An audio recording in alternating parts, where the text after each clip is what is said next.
The project is called the Gender-Based Violence Settlement Sector Strategy Project, and it's a partnership between four main organizations.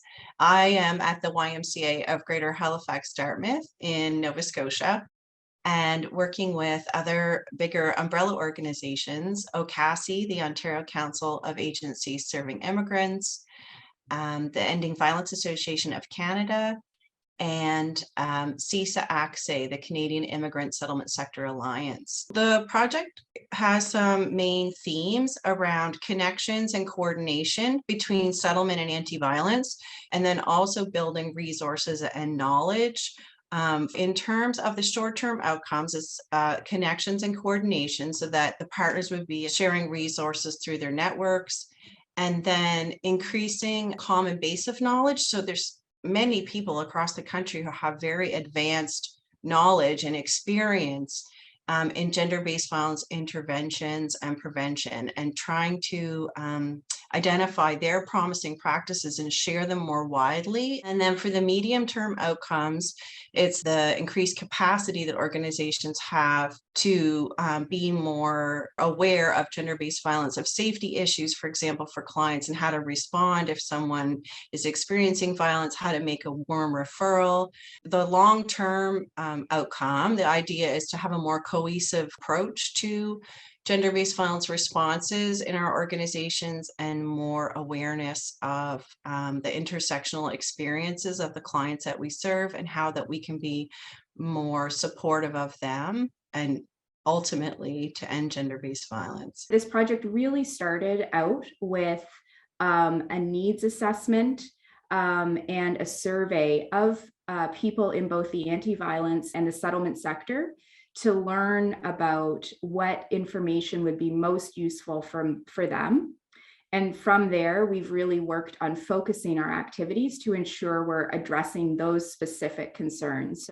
We, work together on the environmental scan, collecting different examples of tools and resources that were already in existence, programs and projects already in existence about gender-based violence. And we did a national survey. We got about almost 300 responses from settlement and anti-violence workers across Canada at the outset. And we interviewed 18 subject matter experts on gender-based violence from across Canada, and they were interviewed about different questions related to their work and different priorities that they see around anti-violence across the country. And then we worked on webinar series. So there are 5 different webinars, and they were attended by service providers across Canada about gender-based violence awareness in COVID-19. And that we delivered the first 2 of those in May.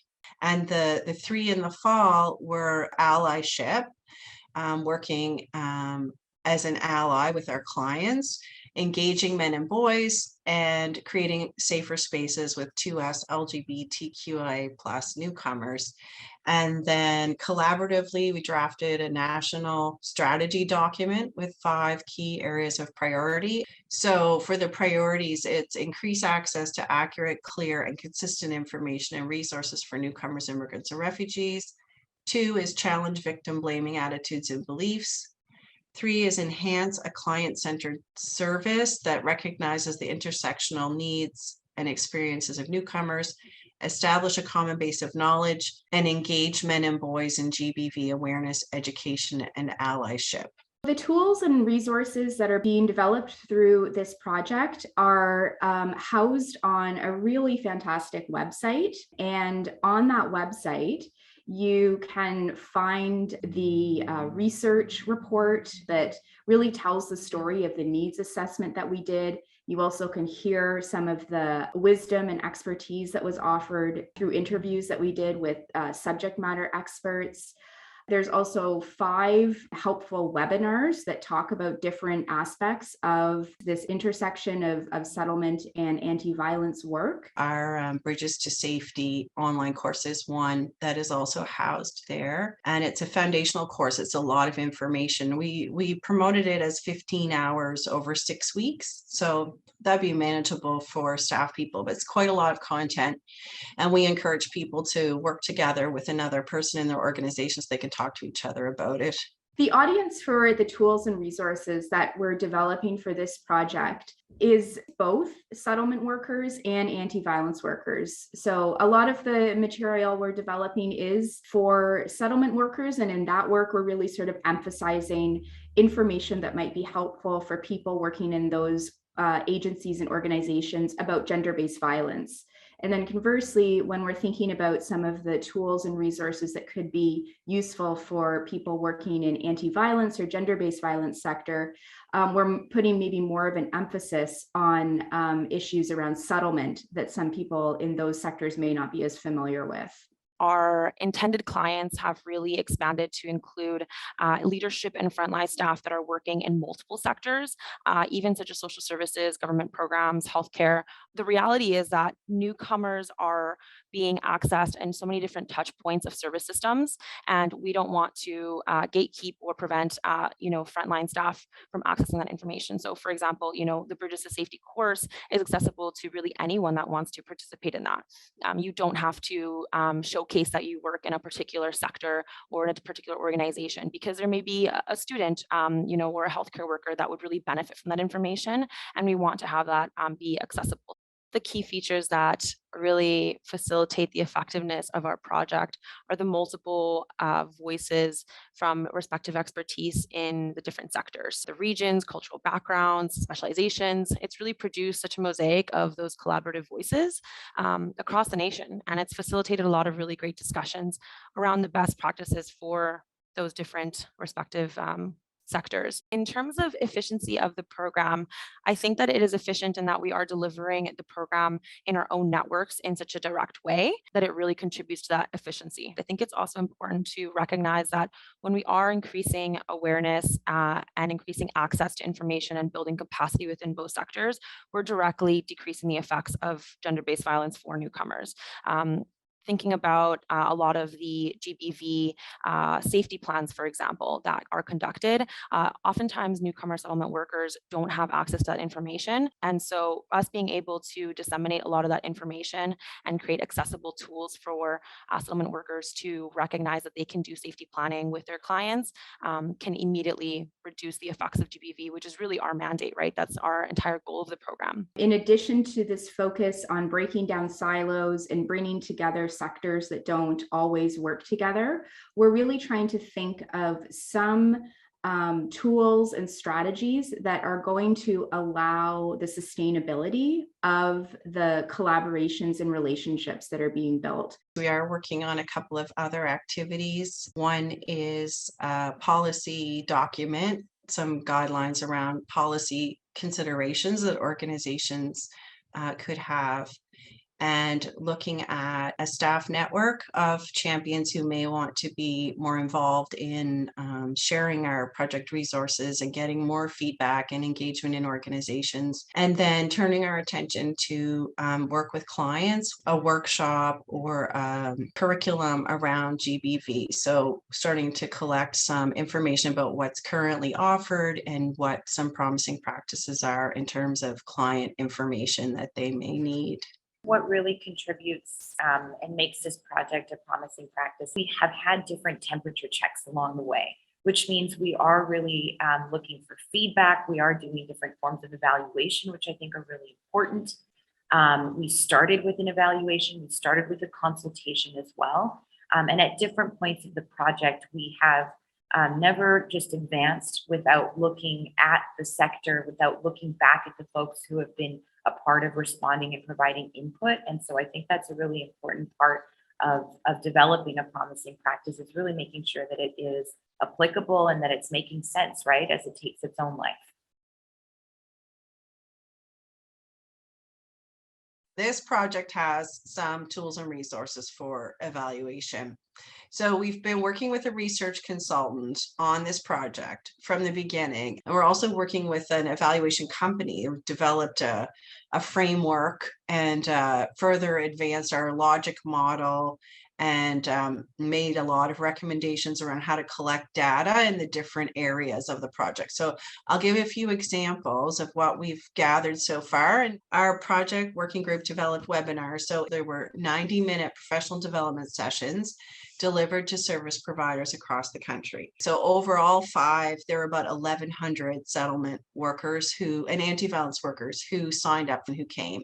So we had a simple survey at the end of each of the webinars with consistent questions asked, for each group who participated. So some of the answers on the feedback questions were, someone said, I'll share the PowerPoint presentation with our staff members, especially the suggested actions.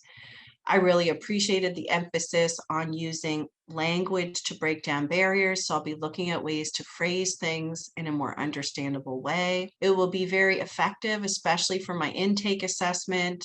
And a quote from the evaluation data, it's been a reminder to create space for conversations about GBV within my larger team and ensure that we feel supported and equipped to support people we work with. I appreciated the information about GBV and COVID as they relate to newcomers, immigrants, and refugees. The different layers around this topic were explored in a very understandable way.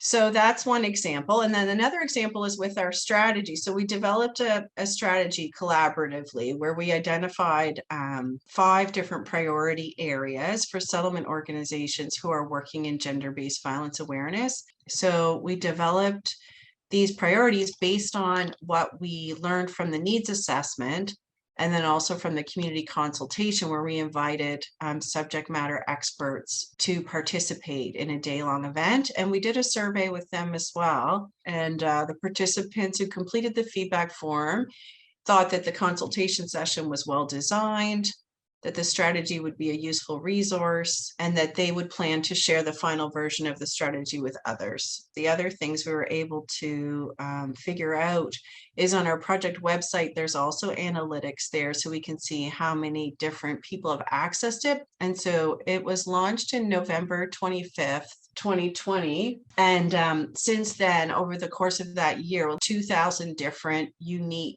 people have used the project website. So accessed information or signed up for the online course or, read one of the bulletins or the needs assessment reports there. We launched an online course about gender-based violence in October. So currently we have about 120 people who have completed the course. We asked people to complete the survey about what they thought of the course, what they learned, how they could apply it, any other feedback. So that's early data that we're collecting as part of our evaluation framework. That we can review and make some tweaks and changes before we launch the course again in the spring. And we're launching the French version of Bridges to Safety in January. We have some results from the external evaluator about our partnerships and maintaining our partnerships, which is another important part of the project. Evaluation findings included the following key points. So collaborative work between project partners and working group members throughout the project was a great project strength.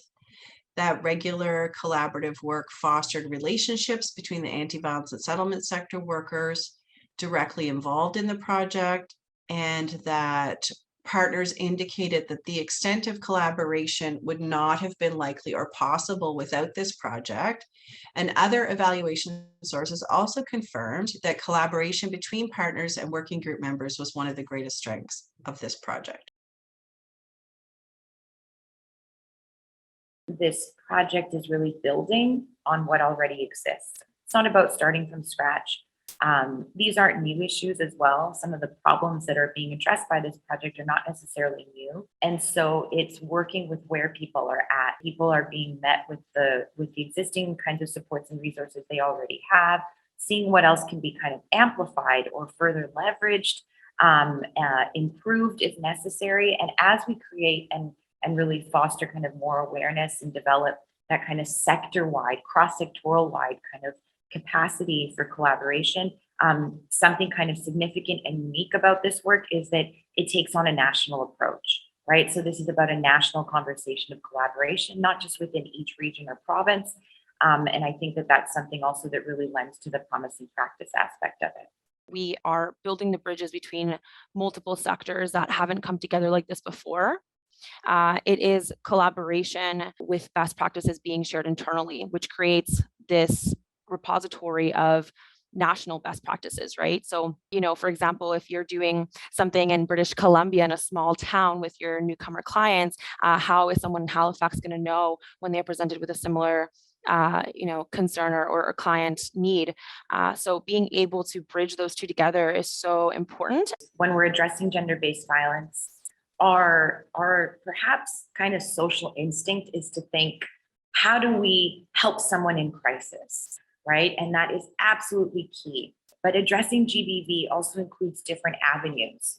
And I think that something that's so important about this project is that this is addressing the way we think about violence, who we're involving and who we're engaging with, right? Who are we convening to address the issue? The collaboration across different sectors to ensure that newcomer, refugee, immigrant communities don't face barriers because of something that's missing within the sectors, right? Missing within service delivery.